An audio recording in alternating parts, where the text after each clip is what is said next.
Ricis itu memiliki kecerdasan di otak dominan kiri. Dia itu orangnya cerdas secara logika. Kalau dia disakiti, kalau dia dizolimi atau dia diperlakukan tidak adil, dia tidak akan ragu-ragu untuk meninggalkan. Itu karakternya Ricis. Ricis itu bukan tipikal orang yang suka curhat dan menunjukkan kesedihannya di depan banyak orang, ya. Dia itu mandiri, dia itu menghadapi semuanya sendiri kalau bisa. Itu prinsipnya dia. Dia sosok yang sangat bertanggung jawab terhadap apapun. Lihat aja sama anak aja, dia tanggung jawabnya Masya Allah ya, secara finansial, perhatian, ya, melebihi laki-laki lah kalau saya melihat. Dan dia tuh suka keadilan. Membagi waktu pengasuhan aja anak ya, sama Rian aja dia adil kan.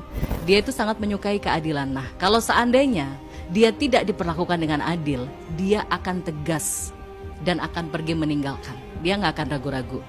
Dia bukan orang yang abu-abu. Dan kalau misal ada masalah ya, ini kalau saya lihat dari karakternya Ricis ya, Rian itu harus ekstra mengambil hati Ricis. Nggak bisa dengan cara yang biasa-biasa aja, karena dia orang logis. Kalau orang otak perasaan seperti aku dengan Uma, itu mungkin bisa ya memahami, empati, itu masih kita nggak tegaan orangnya. Kalau Ricis tuh orang sistematis ya. Mesin tuh gimana sih? Mesin tuh kalau udah salah langsung di blacklist kan. Ricis tuh tipikal orangnya begitu. Wah, ini udah ngelanggar aturan nih, nggak bener nih, udah dia nggak akan ragu-ragu. Nah, Ricis juga menariknya nih adalah seorang wanita yang cukup dominan juga. Ya, jadi dominan ketemu dominan.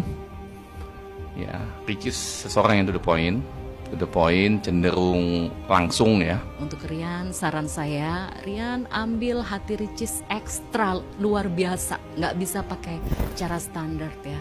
Dekati Ricis, ambil hatinya, dekati keluarganya, menjalin hubungan yang baik dengan kakak iparnya, dengan mertuanya. Pokoknya ambil hati Ricis sampai dia luluh. Memang agak susah dan mungkin impossible ya, karena dia orang logis ya. Ricis itu orang logika, tapi tidak ada yang tidak mungkin kalau kita sudah berikhtiar. Doa yang terbaik aja untuk Ricis dan Rian. Dan bahasa cinta setiap istri itu kan beda-beda ya. Ada bahasa cinta istri yang bahasa cintanya adalah kedekatan, didampingi, komunikasi atau touch ya, sentuhan, pegangan tangan. Itu ada bahasa cinta istri seperti itu. Tapi kalau Ricis itu setelah kita melakukan tes psikologi Islam bareng ya, karakternya, bahasa cintanya itu adalah kepercayaan, keterbukaan, keadilan. Jadi kalau dia tidak mendapatkan hal itu, dia merasa tidak dicintai.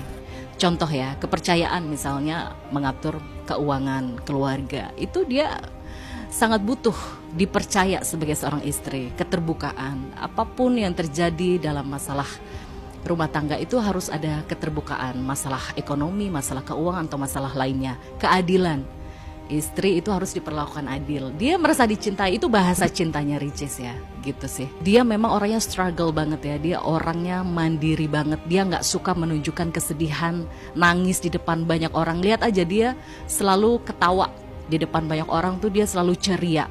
Castingnya aja dia perempuan ya, pakai hijab, terus ceria banget gitu.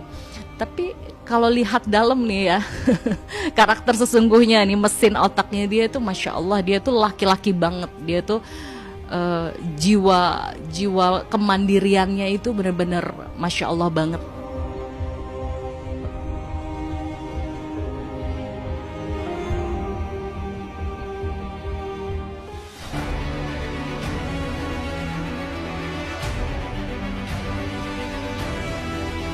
Sekedar ngejar konten. Kalau salah ya salah. Bisa berlatih. Mau tahu cerita lebih dalam tentang selebriti dan public figure? Saksikan bersama saya Visa Putri pukul 18.00 hanya di Cumi. Visit di cumi.com.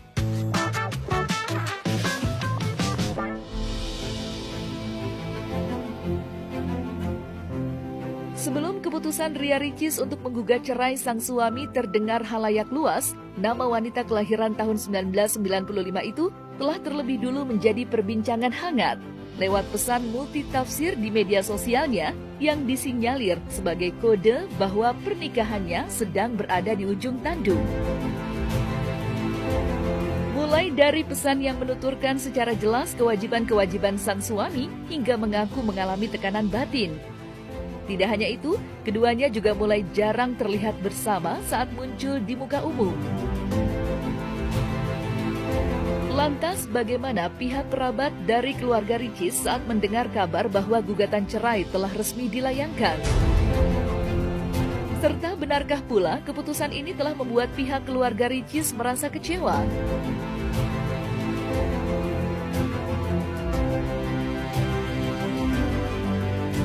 Ya sekarang keluarga mana yang tidak kecewa kalau ada bagian dari anggota keluarganya ada yang berpisah atau bahkan mau bercerai, pasti sedih lah ya. Saya sebagai orang dekat ya sedih. Dan ada rasa kecewa juga gitu, kenapa sih harus berpisah gitu, apakah tidak bisa diperbaiki. Tapi ya itu hak mereka, itu bukan hak saya mencampuri urusan rumah tangga mereka. Ya pastinya saya mendengar kabar ini, saya minta izin dulu ya sama keluarga dari Uma Oki ya, untuk memberikan statement di media untuk mensupport Ricis ya. Karena ini agak complicated masalahnya. Sebagai orang dekat, otomatis sudah pasti saya sedih mendengar kabar ini. Tapi ya memang ini adalah keputusan dari salah satu dari kedua belah pihak. Ya ini hak mereka yang berumah tangga gitu. Tapi apapun itu, namanya keluarga, rumah tangga itu pasti ada masalah. Semua rumah tangga itu pasti diuji. Ada istri yang diuji dengan ujian rumah tangga, harus bersabar, bersyukur walaupun punya suami yang nggak kaya, berpenghasilan miliaran, tapi istri yang penghasilannya miliaran menerima dia apa adanya. Ada rumah tangga juga yang diuji, ada suami yang nggak bersyukur, udah punya istri kaya raya, mapan, sudah mandiri secara finansial, tapi egois ya, tidak memberi nafkah lahir batin secara layak, tidak terbuka dengan keuangan, tidak ada etika dengan keluarga istri, kakak ipar. Ya saya berharap dengan adanya keputusan ini sudah dipikirkan matang-matang dan semoga ini yang terbaik lah untuk mereka berdua. Intinya kondisinya saat ini aku nggak bisa bilang apa-apa ya, karena aku bukan bagian dari keluarganya, aku hanya bisa mensupport Ricis, semoga ini yang terbaik. Dan kalau seandainya bisa diperbaiki, kita hanya bisa bantu dengan doa saja ya. Intinya hanya keajaiban dan kasih sayang Allah saja yang bisa menyatukan mereka saat ini. Karena keluarga sudah berikhtiar keras untuk menyatukan mereka. Hikmah yang bisa diambil di sini adalah bahwa ini banyak hikmah ya. Pernikahan rumah tangga itu ujiannya banyak ya. Jadi istri itu tidak hanya butuh nafkah lahir, tapi istri itu juga butuh nafkah batin. Kalau nafkah lahir istri nggak dapat, istri bisa cari di luar ya. Dihalalkan oleh Allah untuk bekerja, mencari uang untuk menafkahi dirinya secara lahir, untuk makan, beli pakaian.